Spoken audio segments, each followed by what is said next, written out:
Do you ever feel sad, but you can't put your finger on what it is that's bothering you, or you just can't seem to shake it? There are actually 12 different emotional subsets to sadness. So here is my trusty emotion wheel, and there are 6 core emotions in the center. This is the beginning of a video series that you're not going to want to miss, so hit subscribe so you can learn about all of the emotions. But today we're focusing on sadness. You know that you feel sad. Next, we're going to get to the second layer of the emotion wheel, and I'm going to go ahead and put those selections up here. I want you to ask yourself which one of these more applies to your current situation.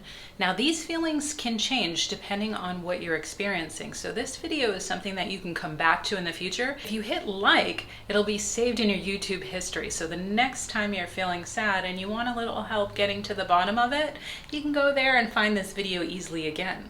You're doing a great job. You're starting to understand a little bit deeper how you're feeling.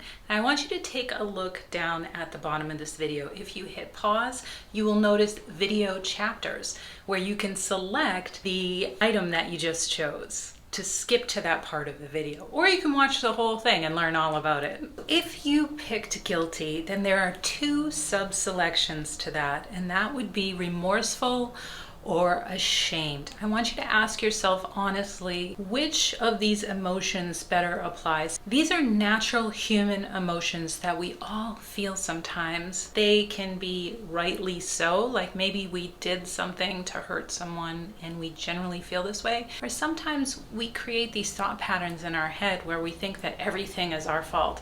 So even if we did something that was good for us, like setting a boundary or communicating how we feel, later on it can cause us to kind of backtrack and think, oh no, they're mad at me. Did I do something wrong, right? So I don't want you to feel bad for feeling this way. These are all very natural emotions, but what you just did is you made a connection from the core emotion of sadness to understand how you're feeling better, and that is the point of this video. The next selection is feeling abandoned. There are 2 subsets to feeling abandoned, and I want you to select which one feels stronger for you.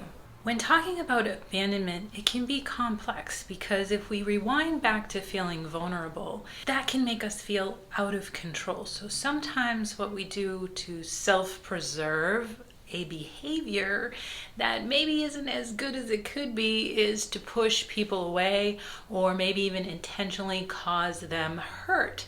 And it takes a while for that action to settle in. And when it does, and we understand the repercussions of our own actions, that can make us feel like we were abandoned, and then even feel victimized, when really, if we rewind, the action was almost self-inflicted. So that's not always the case, but it is a potential to be the case. And I want to throw it out there so that you can get the reflection that you need. Next up is despair. So I want you to go ahead and pick which one of these feels stronger for you.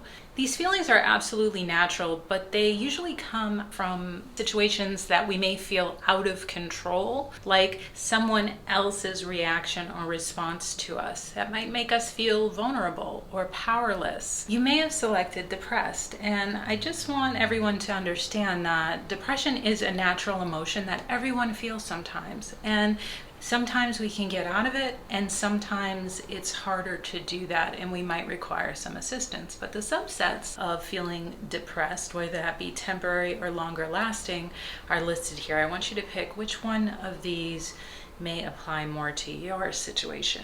Next up is loneliness. And a lot of people associate loneliness with being alone, but that's not always the case. You could be in a house filled with your family and still feel either abandoned or isolated. Next up is boredom. And a lot of us feel bored, but we don't always make the connection that it could be leading to a larger issue of sadness. And if we get a little deeper into why we're feeling bored, here's your selections on that. Now, hopefully you understand how you're feeling a little bit clearer, because that cloud of sadness sometimes we can mask and not really delve into the whys or the whats or the whos. Now that you've gotten to the specifics of how you're actually feeling, you're equipped with knowledge to either self-reflect or communicate that with others. Thank you for watching Stop, Look, and Listen with Samantha. I believe in you.